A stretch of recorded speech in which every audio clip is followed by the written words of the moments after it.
Kami sumasamba sa'yo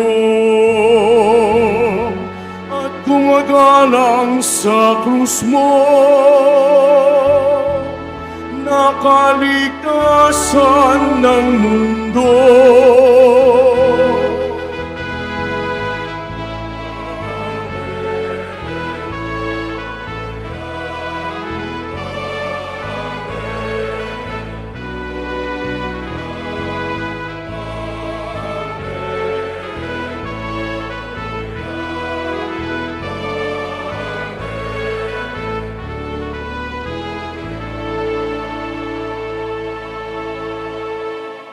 Sumainyo ang Panginoon. At sumayo rin. Ang mabuting balita ng Panginoon ayon kay San Juan. Papuri sa iyo, Panginoon.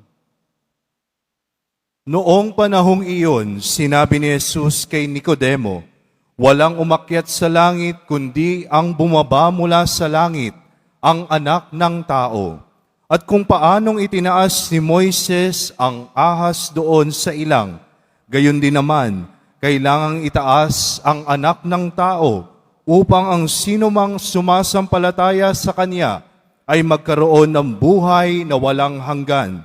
Gayon na lamang ang pag-ibig ng Diyos sa sanlibutan, kaya ibinigay niya ang Kanyang bugtong na anak upang sumampalataya sa Kanya ay hindi mapahamak, kundi magkaroon ng buhay na walang hanggan. Sapagkat sinugo ng Diyos ang Kanyang anak, hindi upang hatulang maparusahan ang sanlibutan, kundi upang iligtas ito sa pamamagitan niya. Ang mabuting balita ng Panginoon. Pinupuri ka namin, Panginoong Hesukristo. Magsiupo muna tayong lahat.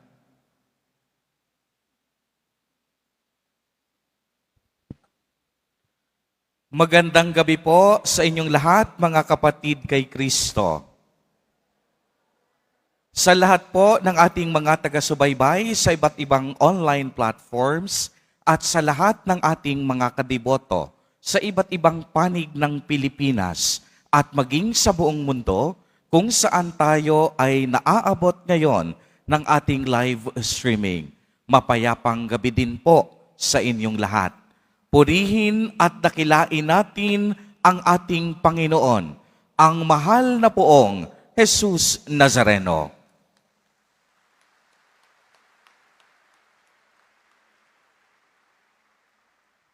Mga kapatid kay Kristo at mga kadiboto, malugod po namin kayong tinatanggap sa Basilica Minor at Pambansang Dambana ni Jesus Nazareno. Ito po ang araw na ginawa ng Diyos. Tayong lahat ay magsaya at magalak. Ito ang araw na ating pinakahihintay. Ito ang araw na kung saan tayo ay nagpapasalamat at nagpupurit, nagluluwalhati sa ating nag-iisang Diyos at tagapagligtas, ang ating Hari, ang mahal na poong Jesus Nazareno. Kaya maaari bang itaas ang kamay at pumalakpak ng pinakamalakas?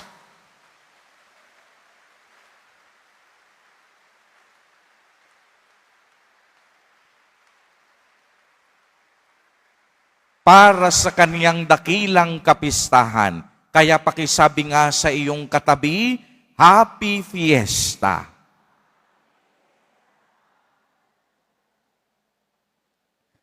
Ang tema po sa taong ito ay dapat siyang itaas at ako naman ay bumaba. Marahil marami sa inyo ang nagtatanong kung ano ba ang ibig sabihin ng temang ito. Simple lang naman ang nais ipaabot sa atin na sa buhay natin sa mundong ito, dapat tayong magpakumbaba at magpakababa dahil ito ang daan patungo sa buhay na walang hanggan. Sa ating banal na kasulatan, may ilang beses na ipinaalala sa atin ni Jesus Nazareno na ang nagmamataas ay ibababa at ang nagpapakababa ay itataas. Maaalala nating ang Diyos ng langit at lupa, ang Diyos na kataas-taasan, naging maliit, bumaba, nagpakababa, nakipamuhay sa ating abang kalagayan. Hindi pinili ng Diyos na isilang ang kaniyang anak sa isang malaki at magarang mansyon. Hindi niya piniling mabuhay sa karangyaan ng buhay. Pinili niyang mamuhay kaisa ng bawat isa sa atin. Ibig sabihin, kaisa ang Diyos sa ating paghihirap. Kaisa si Jesus sa bawat nating panaghoy. Kaisa ang Diyos sa bawat nating dalamhati. Kaisa ang Diyos sa bawat nating paghihirap. Kaisa si Jesus sa bawat nating karanasan, maliban sa kasalanan. Pero pagmasdan ninyo mga kadiboto, sa pakabila ng pagiging mabuti, sa kabila ng kagandahang loob ng Diyos, ano ang sinukli at sinigaw ng mga tao? Hindi siya tinanggap at pinagpilitan nilang sinabing, ipako sa krus. Ipako sa krus. At bago maganap ang kanyang huling sandali sa lupa, itinaas si Jesus sa krus. Itinaas siya para hamakin at pagbintangan. Itinaas siya sa krus dahil sa galit at puot ng mga taong ganid sa kapangyarihan. Pero hindi sila nagtagumpay dahil sa kaniyang muling pagkabuhay. Naghari ang awa at pagmamahal ng Diyos. Ngayon, itinataas natin si Jesus hindi bilang kriminal. Itinataas natin siya bilang ating hari at tagapagligtas. Itinataas natin si Jesus Nazareno bilang ating Panginoon at kaibigan. Dinadakila natin ang kaniyang pangalan dahil siya ang ating dakilang manggagamot. Siya ang mukha ng maawain at mahabaging Diyos. Si Jesus Nazareno lamang ang kasagutan ng lahat sa ating buhay. Kaya siya ang ating nag-iisang hari at tagapagligtas. Siya ang ating Panginoon at Diyos. Kaya maaari bang muling itaas ang kamay at pumalakpak ng pinakamalakas?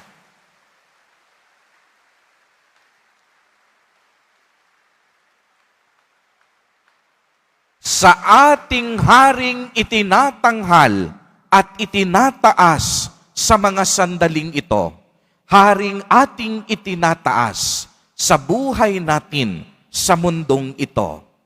Alam po ninyo, sa mga interview ng ating mga kapatid sa mass media, kadalasan akong tinatanong, bakit po napakadaming tao sa simbahan ng Quiapo?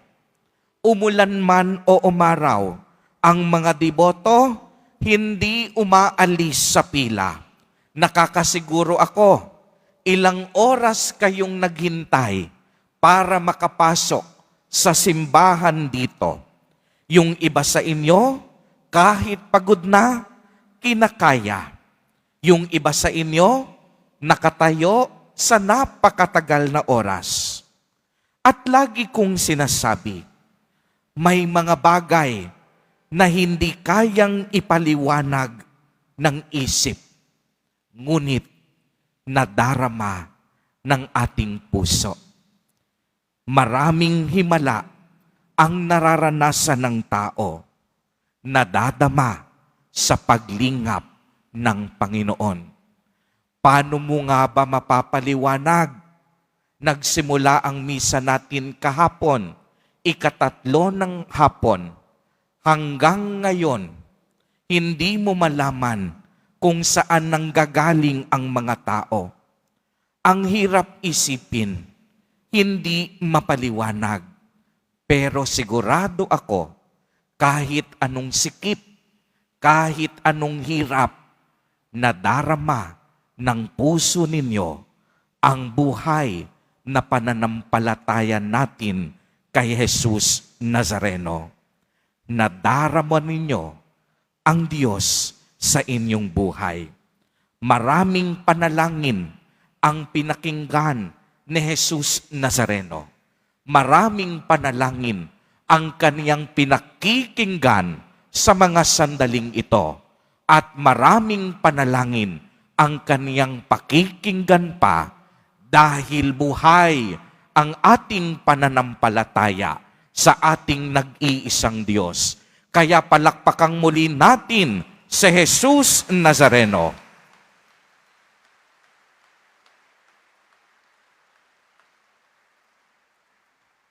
Mga kapatid, kung pagninilayan po nating mabuti, paano po bang mapapaliwanag ang paggaling ng isang stage 4 cancer na tinangingan na ng buhay, ngunit gumaling dahil sa kaniyang debosyon? Paano mo maipapaliwanag ang isang drug dependent na himalang iniwan ang kaniyang bisyo sa pagkakalulunya sa mahabang panahon? Paano mo maipapaliwanag ang isang matagal na hindi magkaanak, ngunit nagkaanak dahil sa kaniyang pagsusumamo? Paano mo maipapaliwanag ang akala mong wala ng pag-asang magkatrabaho, pero nabigyan ng pagkakataon? Paano mo maipapaliwanag ang isang ordinaryong nagtitinda sa bangketa, nakapag-aral ng 5 anak na profesional? Paano mo papaliwanag ng isip ang isang akala nating imposible na naging posible dahil kay Jesus Nazareno? Sa lente ng ating pananampalataya, marami ang hindi natin kayang paliwanag. Marami ang hindi kayang ipaliwanag ng isip, ngunit nararamdaman ng ating mga puso. Opo, mga kapatid, tanging puso lamang ang nakakaalam. Tanging puso lamang ang nakadarama. Ito ang ating tagpuan. Ang puso ay ang sangtuaryo ng ating pakikipag-ugnayan sa Diyos. Sa puso, isinisilang ang binhi ng pag-ibig, pag-asa at pananampalataya. Dahil si Jesus Nazareno ay hindi Diyos na paasa. Siya ang Diyos ng pag-asa. Hindi lang himala ang kanyang kayang ibigay, kung hindi ibibigay niya paulit-ulit ang kanyang sarili para sa bawat isa sa atin na kanyang minamahal. Kaya nga, tayong lahat na naririto ngayon, hindi natin alintana ang matinding init, gutom. Marami sa atin nakapaapa bilang tanda ng ating pagtapak sa lupa. Tanda ng ating pagpapakababa dahil itinaas tayo ng Diyos. Sinabi natin at patuloy nating ipinapanalangin, sa pagtaas namin sa iyo, Panginoon, hayaan mong ang kalooban mo ang siyang masunod at hindi ang aming kagustuhan. Kaya nga tayo ay paulit-ulit na pumupunta sa Quiapo dahil ang tahanang ito ni Jesus Nazareno, tahanan ng bawat Pilipino, tahanan ng bawat isa sa atin, maging sino ka man, banal, profesional, mahirap, mayaman, lahat tayo pantay-pantay sa kanyang dambana. Dito mismo sa kanyang tahanan, ibinubuhos natin kay Jesus Nazareno ang lahat ng ating saloobin, ang bawat pagkabigo, ang bawat nating tagumpay, ikinukwento natin kay Jesus Nazareno. Sinasabi natin sa Kanya ang bawat nating mithiin at pangarap sa buhay. Ikinukwento natin sa Kanya ang mga kwento nating tila baga ayaw pakingganan ng mundo. Isinusuko natin sa Kanya ang ating mga nasirang relasyon. Sinasabi natin sa Kanya ang lahat ng ating pagod at kung tayo ay hinahamak ng tao. Kaya nga sa mga sandaling ito, sa Kanyang dakilang kapistahan, ipinadadamang muli ni Jesus Nazareno na mahal, na mahal, na mahal niya tayong lahat. Nais niyang sabihin sa bawat isa sa atin na hindi tayo nag-iisa sa tunay na traslasyon ng ating buhay. Sinasabi niya sa bawat isa sa atin, ramdam niya ang bawat pagbatak natin sa lubid ng pagsusumikap.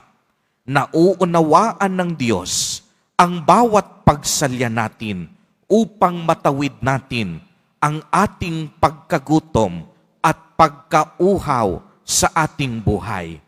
At nais niyang sabihin sa araw na ito, na iwan man tayo ng mundo, si Jesus Nazareno, hinding-hindi tayo iiwan sa laban ng buhay na ito.